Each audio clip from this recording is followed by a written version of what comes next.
Radio live news update brought to you by Josco jewellers ഷോറൂമുകളിൽ സ്വർണ്ണ വജ്രാഭരണങ്ങൾക്ക് ഓഫറുകളുടെയും സമ്മാനങ്ങളുടെയും വിരുന്നൊരുക്കി ജൂൺ 21 മുതൽ ഗ്രാൻഡ് NRI ഗോൾഡൻ ഫെസ്റ്റ്.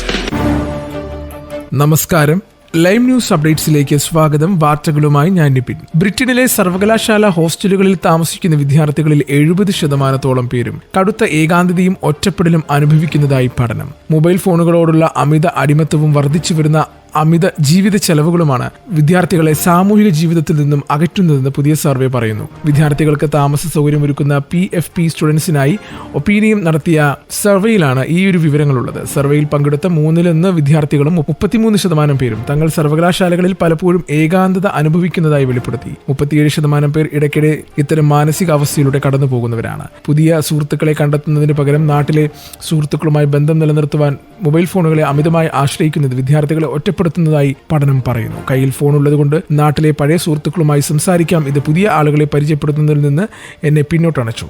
ആദ്യമൊക്കെ പുതിയ സൗഹൃദങ്ങൾ ഉണ്ടാക്കുവാൻ പേടിയായിരുന്നു. മനഃശാസ്ത്ര വിദ്യാർത്ഥിനിയായ റച്ചൽ ഹൊറോബിൻ പറയുന്നതാണ് ഈ കാര്യം.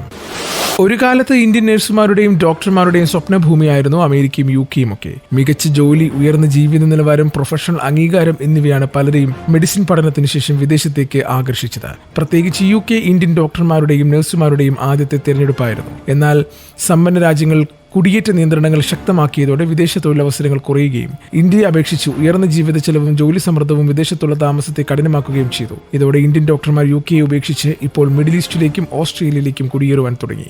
UKയിലെ നാഷണൽ ഹെൽത്ത് സർവീസിൽ ജോലി ചെയ്യുന്ന ഇന്ത്യൻ വംശജരായ ഡോക്ടർമാർക്കിടയിൽ രാജ്യം വിടുവാനുള്ള പ്രവണത വർദ്ധിച്ചു വരുന്നതായി റിപ്പോർട്ടുകൾ സൂചിപ്പിക്കുന്നു. ഉയർന്നുവരുന്ന ജീവിത ചെലവ് UKയിലെ ചെലവുകൾ ഇന്ത്യയും മറ്റു രാജ്യങ്ങളെയും അപേക്ഷിച്ച് കൂടുതലാണ്. കുറഞ്ഞ ശമ്പളം, ഓസ്ട്രേലിയ, കാനഡ, മിഡിൽ ഈസ്റ്റ് എന്നിവിടങ്ങളിലെ ശമ്പളവുമായി താരതമ്യം ചെയ്യുമ്പോൾ UKയിലെ വരുമാനം കുറവാണ്. നികുതി ഭാരവും പെൻഷൻ ബാധ്യതയും ഉയർന്ന ശമ്പള നിരക്കുമുള്ള ഒരു കൺസൾട്ടന്റ് തന്റെ വരുമാനത്തിന്റെ 45% ആദായ നികുതിയായും 2% ഇൻഷുറൻസായി നൽകേണ്ടി വരുന്നു. കൂടാതെ പെൻഷൻ ഇനത്തിനും വലിയൊരു തുക മാറ്റിവെക്കേണ്ടതുണ്ട്.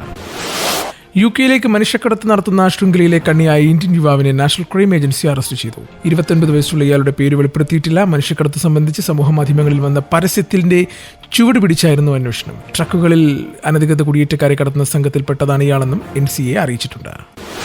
കാലിഫോർണിയയിലെ ഹൈവേകളിൽ നടത്തിയ വൻ തിരച്ചിലിൽ 100-ലധികം അനധികൃത കുടിയേറ്റക്കാരായ ട്രക്ക് ഡ്രൈവർമാരെ US immigration and customs enforcement arrest ചെയ്തു. മതിയായ രേഖകളില്ലാത്ത ട്രക്ക് ഓടിക്കുന്നവർ രാജ്യവ്യാപകമായി അപകടങ്ങൾ വരുത്തിവെക്കുന്ന പശ്ചാത്തലത്തിലാണ് ഈ നടപടി. India, Mexico, Colombia, Russia, Venezuela തുടങ്ങിയ 12ഓളം രാജ്യങ്ങളിൽ നിന്നുള്ളവർ അറസ്റ്റിലായവരിൽ ഉൾപ്പെടുന്നു. ഇന്ത്യക്കാരനായ ഹർജീന്ദർ സിംഗ് ഉൾപ്പെടെ മാരകമായ അപകടം ഉൾപ്പെടെയുള്ള സംഭവങ്ങളാണ് ഇത്തരമൊരു നടപടിക്ക് അധികൃതരെ പ്രേരിപ്പിച്ചത്. ട്രക്ക് ഡ്രൈവർമാർക്ക് ഇംഗ്ലീഷ് ഭാഷാ പരിജ്ഞാനം നിർബന്ധമാക്കേണ്ടതാണ് ട്രംപ് ഭരണകൂടം പുതിയ നിയമം കൊണ്ടുവന്നു. ഇത് പാലിക്കാത്തതിനാൽ കാലിഫോർണിയയിലേക്ക് നൽകുവാനുള്ള $40 മില്യൺ ഫണ്ട് കേന്ദ്ര സർക്കാർ തടഞ്ഞുവെച്ചു. ഇനി നാട്ടിലെ വാർത്തകൾ. ചരിത്രത്തിലാദ്യമായി തിരുവനന്തപുരം കോർപ്പറേഷൻ ഭരണത്തിലേക്ക് BJP എത്തുമ്പോൾ നയിക്കുവാനുള്ള നിയോഗം മുതിർന്ന നേതാവ് VV രാജേഷിന്. കൊടുങ്ങാനൂർ വാർഡിൽ നിന്നും വിജയിച്ച VV രാജേഷിനെ മേയർ സ്ഥാനാർത്ഥിയായി BJP പ്രഖ്യാപിച്ചു. മുൻ DGP ശ്രീലേഖയുടെ പേരും പരിഗണിക്കപ്പെട്ടെങ്കിലും രാഷ്ട്രീയ രംഗത്തെ പതിറ്റാണ്ടുകളുടെ പരിചയമാണ് രാജേഷിന് നറുക്കു വീഴുവാൻ കാരണമായത്. ഭൂരിഭാഗം കൗൺസിലർമാരെയും പിന്തുണ രാജേഷിനായിരുന്നു. ശ്രീലേഖ ഡെപ്യൂട്ടി മേയർ ആകില്ല. നിയമസഭാ തെരഞ്ഞെടുപ്പിൽ വിജയസാധ്യതയുള്ള ഒരു സീറ്റിൽ അവർ മത്സരിക്കും. രാവിലെ മുതിർന്ന നേതാക്കൾ ശ്രീലേഖയുടെ വീട്ടിലെത്തി അവരെ കാര്യങ്ങൾ ധരിപ്പിച്ചിരുന്നു. റീൽസ് ചിത്രീകരണത്തിനായി ഓടിക്കൊണ്ടിരുന്ന ട്രെയിൻ നിർത്തിച്ച 2 +2 വിദ്യാർത്ഥികൾ അറസ്റ്റിൽ. വ്യാഴാഴ്ച പുലർച്ചെ തലശ്ശേരിക്കും മാഹിക്കും ഇടയിൽ വെച്ചാണ് എറണാകുളം പൂനെ എക്സ്പ്രസ് വിദ്യാർത്ഥികൾ നിർത്തിച്ചത്. ട്രാക്കിൽ ചുവപ്പ് വെളിച്ചം കത്തിച്ചു കാട്ടിയാണ് ഇവർ ട്രെയിൻ നിർത്തിച്ചത്. അഭയ സിഗ്നലാണെന്ന് കരുതി ട്രെയിൻ നിർത്തുകയായിരുന്നു. സംഭവം അന്വേഷിച്ച കണ്ണൂർ റെയിൽവേ പോലീസാണ് വിദ്യാർത്ഥികളെ അറസ്റ്റ് ചെയ്തത്. പിന്നീട് ഇവരെ കേസെടുത്ത ശേഷം ജാമ്യത്തിൽ വിട്ടയച്ചു. ക്രിസ്മസ് തലേന്ന് രാത്രിയിൽ കാട്ടാക്കടയിൽ വൻമോഷണം. കാട്ടാക്കട കൊറ്റംകുഴി തൊഴുക്കൽ കോണം ഷൈൻകുമാറിന്റെ വീട്ടിൽ നിന്ന് 60 പവൻ സ്വർണ്ണമാണ് കവർന്നത്. ക്രിസ്മസ് ആഘോഷത്തിന് കുടുംബം പള്ളിയിൽ പോയ സമയത്തായിരുന്നു കവർച്ച. മുൻവശത്ത് വാതിൽ പൊളിച്ചാണ് കള്ളൻ അകത്തു കടന്നത്. ബുധനാഴ്ച വൈകിട്ട് 6-നും 9-നും ഇടയിലാണ് മോഷണം നടന്നതെന്നാണ് കരുതുന്നത്. രാവിലെ 9-ന് പള്ളിയിൽ നിന്ന് ഷൈനിന്റെ ഭാര്യ വീട്ടിൽ എത്തിയപ്പോഴാണ് മോഷണ വിവരം അറിഞ്ഞത്. ഇനി കായിക വാർത്തകൾ. അടുത്ത വർഷം നടക്കുന്ന 2020 ലോകകപ്പിൽ ഇന്ത്യൻ ടീമിനായി ഓപ്പണറായി അഭിഷേക് ശർമ്മയ്ക്കൊപ്പം ഇഷാൻ കിഷനെയും ഇറക്കണമെന്ന് ഇഷാന്റെ ആദ്യ പരിശീലകനായ ഉത്തം മജുംദാർ. മികച്ച ഫോമിലുള്ള ഇഷാൻ കിഷന് പ്ലേയിങ് 11-ൽ ഉറപ്പായും സ്ഥാനം നൽകണമെന്നും പറ്റുമെങ്കിൽ ഓപ്പണറായി തന്നെ ഇറക്കണമെന്നും ഉത്തം മജുംദാർ മാധ്യമങ്ങളോട് പ്രതികരിച്ചു. സയ്യിദ് മുഷ്താഖ് അലി ട്രോഫിയിലെ ഗംഭീര പ്രകടനത്തിന് പിന്നാലെയാണ് ഇഷാൻ കിഷനെ 2020 ലോകകപ്പിനുള്ള ഇന്ത്യൻ ടീമിലെടുത്തത്. ഇന്നത്തെ പൗണ്ട് വിനിമയ നിരക്ക് 121.24 രൂപ. ഇതോടുകൂടി വാർത്തകൾ കഴിഞ്ഞു. കൂടുതൽ വാർത്തകൾ അടുത്ത ബുള്ളറ്റിൽ.